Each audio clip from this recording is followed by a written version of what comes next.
ગાંધીનગરથી મહત્વના અહેવાલ સામે આવી રહ્યા છે। ગાંધીનગર ખાતે સેમિકોન ઇન્ડિયા 2023 કાર્યક્રમ સેમિકન્ડક્ટર્સને લગતી અત્યાધુનિક ટેકનોલોજી મુદ્દે પ્રદર્શન કે જેણે ખુલ્લું મૂકવામાં આવ્યું છે મુખ્યમંત્રી ભૂપેન્દ્રભાઈ પટેલના હસ્તે। મુખ્યમંત્રી ભૂપેન્દ્રભાઈ પટેલ દ્વારા આ એક્ઝિબિશનને ખુલ્લું મૂકવામાં આવ્યું છે, જેમાં કેન્દ્રીય ઇન્ફોર્મેશન ટેકનોલોજી મંત્રી રાજીવ ચંદ્રશેખર પણ રહ્યા ઉપસ્થિત। 28મીના રોજ પ્રધાનમંત્રી નરેન્દ્ર મોદી આવી રહ્યા છે ગુજરાત મુલાકાતે અને તેઓ પણ આ કાર્યક્રમની શોભા વધારનાર છે। તો ગાંધીનગરથી આ મહત્વના અહેવાલ મળી રહ્યા છે કે જે સેમિકન્ડક્ટર્સને લગતી અત્યાધુનિક ટેકનોલોજી છે તે મુદ્દે અહીં એક પ્રદર્શનીનું આયોજન કરવામાં આવ્યું છે કે જે એક્ઝિબિશન મુખ્યમંત્રી ભૂપેન્દ્રભાઈ પટેલના હસ્તે ખુલ્લું મૂકવામાં આવ્યું છે। સેમિકોન ઇન્ડિયા 2023 અંતર્ગતનો આ કાર્યક્રમ ગાંધીનગર ખાતે કે જેની મુલાકાત વડાપ્રધાન નરેન્દ્ર મોદી ગુજરાત મુલાકાત અંતર્ગત લેવાના છે અને જ્યારે આ એક્ઝિબિશનને મુખ્યમંત્રી ભૂપેન્દ્રભાઈ પટેલના હસ્તે ખુલ્લું મૂકવામાં આવ્યું ત્યારે તેઓની સાથે ઉપસ્થિત જોવા મળ્યા કેન્દ્રીય ઇન્ફોર્મેશન ટેકનોલોજી મંત્રી રાજીવ ચંદ્રશેખર। 28 જુલાઈના રોજ વડાપ્રધાન નરેન્દ્ર મોદી 2 દિવસીય ગુજરાતની મુલાકાતે છે અને તેઓ ગુજરાત મુલાકાત અંતર્ગત સેમિકોન ઇન્ડિયા 2023ના આ કાર્યક્રમમાં ઉપસ્થિતિ નોંધાવશે।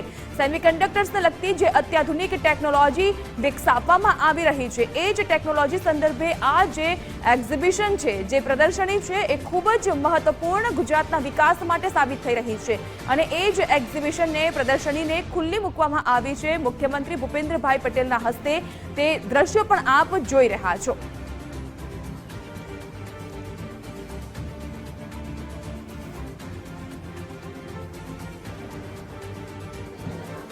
ગાંધીનગરમાં સેમિકોન ઇન્ડિયા કોન્ફરન્સ યોજાવાની છે। પ્રધાનમંત્રી નરેન્દ્ર મોદી પણ આ કોન્ફરન્સની અંદર હાજર રહેશે અને દેશને સેમિકોન ક્ષેત્રની અંદર હબ બનાવવા માટેનો પ્રયાસ થઈ રહ્યો છે। આપણી સાથે केंद्रीय आईटी और इन्फॉर्मेशन मंत्री राजीव कुमार चंद्रशेखर है।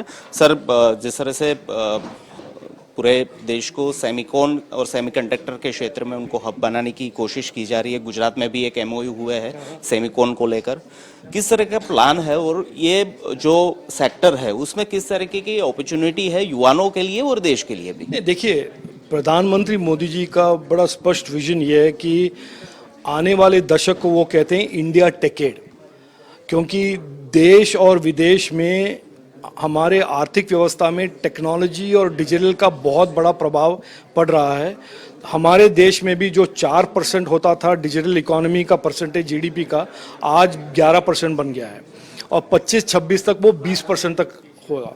प्रधानमंत्री मोदी जी ये ऐसे नए अवसर, नए अपॉर्चुनिटीज़ क्रिएट कर रहे हैं ताकि हमारे ये जो जनरेशन ऑफ युवा हैं, स्टूडेंट्स हैं, जब वो वर्कफोर्स में आएंगे उनके सामने अलग अलग अपॉर्चुनिटीज़ रहेंगे। सेमीकंडक्टर, इलेक्ट्रॉनिक्स, स्पेस, इंटरनेट, अलग अलग से उनके पास अपॉर्चुनिटीज़ रहेंगे जो हमारे पास नहीं थे, हमारे प्रीवियस जनरेशन में नहीं थे। तो इसमें सेमीकंडक्टर का बहुत ही एक अहम रोल है, क्योंकि हर इलेक्ट्रॉनिक्स प्रोडक्ट, हम सब के जीवन में इलेक्ट्रॉनिक्स प्रोडक्ट्स का जो प्रभाव है इंक्रीज हो रहा है और सेमीकंडक्टर इलेक्ट्रॉनिक्स का एक तरह से हार्ट एंड सोल है। और सेमीकंडक्टर के दुनिया में भारत बहुत असफल रहा है पिछले 70 सालों में, और प्रधानमंत्री मोदी जी ने दिसंबर 2021 में उन्होंने एक विजन और उन्होंने एक निर्णय लिया कि भारत इस स्पेस में भी, इस सेक्टर में भी आगे बढ़ेगा। पिछले 15 महीने में जो भारत ने और गुजरात ने इस दुनिया में, इस सेक्टर में आगे बढ़ा है और जो हुआ है 15 महीनों में, स्टार्टअप्स के दुनिया में, डिज़ाइन में, रिसर्च के दुनिया में, टैलेंट में, और जो बड़े बड़े अभी प्लांट्स आ रहे हैं माइक्रोन के, NAND memory assembly testing packaging के प्लांट, और मुझे पूरा उम्मीद है कि आने वाले महीनों में और सालों में फैब्स भी बनेंगे।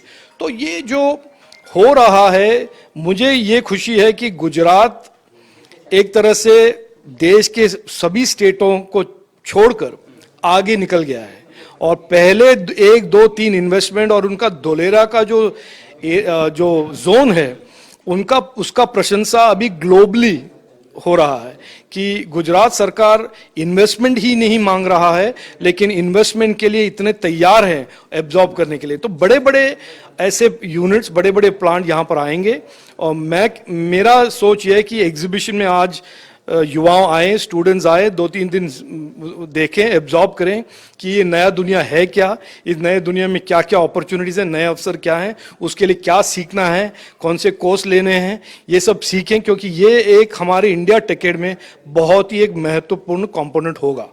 सर, वेदांता आया पर वो इम्प्लीमेशन की ओर आगे ना बढ़ पाया, पर इस सिमिकॉन के साथ एमओयू हुआ है, इसका मैं क्लैरिफाई इम्प्लीमेशन किस तरह से होगा? नहीं, देखिए, वेदांता फॉक्सकॉन में मैं क्लैरिफाई कर दूं कि ये आगे नहीं बढ़ा नहीं है।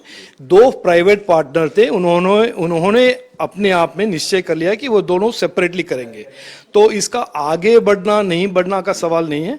दोनों पार्टनर थे, पार्टनर के रूप से उन्होंने एक प्रपोजल दिया, वो दोनों मानते हैं कि वो अलग अलग से प्रपोजल देंगे, हम वेट करेंगे, उस प्रपोजल को इवैल्यूएट करेंगे। आखिरी सवाल सर, सेमिकॉन की ओर अगर सेमीकंडक्टर की ओर आगे बढ़ते हैं, उसको लेकर उसको फ्रेंडली एनवायरनमेंट जो बनाने की बात है, उनको जो भी ह्यूमन रिसोर्स की बात हो, इस तरह की टेक्नोलॉजी वाले जो लोग यहाँ पर उपलब्ध हो, इस तरह के एनवायरनमेंट बनाने के लिए क्या तैयारियां हो रही? देखिए, मैं यहाँ पर गुजरात में काफ़ी मैंने ट्रैवल किए हैं, काफ़ी सारे कॉलेजेस, मैंने 25 से ज़्यादा कॉलेजेस में संवाद किए हैं, स्टूडेंट्स के साथ मीट किए हैं।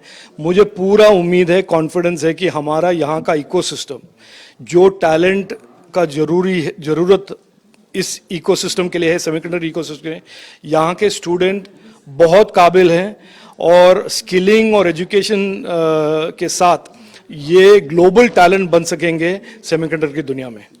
સેમિકોન ઇન્ડિયા કોન્ફરન્સ જે છે તે આજથી શરૂ થઈ છે। પ્રધાનમંત્રી 28મીએ આ કોન્ફરન્સની અંદર હાજર રહેશે અને દેશ સેમિકન્ડક્ટર ક્ષેત્રની અંદર પ્રગતિ કરે તે પ્રકારનો આ વિષય છે અને ખાસ ગુજરાત તેની અંદર અગ્રતા લઈ રહ્યું છે। અલગ અલગ સેક્ટરોની અંદર સેમિકોન ઇન્ડિયાનું સાથેનું એમઓયુ પણ થયું છે ને સાથે સાથે હવે તે સેમિકન્ડક્ટરનું ઉત્પાદન ગુજરાતથી શરૂ થાય તે દિશાની અંદર પણ હવે આગામી દિવસોની અંદર કાર્યવાહી જોવા મળશે। પરંતુ આ એક્ઝિબિશન જે છે તે આજથી શરૂ થયું છે। 28મીએ આ એક્ઝિબિશનની અંદર પ્રધાનમંત્રી નરેન્દ્ર મોદી પણ હાજર રહેશે। કેમેરામેન સચિન કડિયા સાથે નિકુંજ જાની, ગુજરાત ફર્સ્ટ, ગાંધીનગર।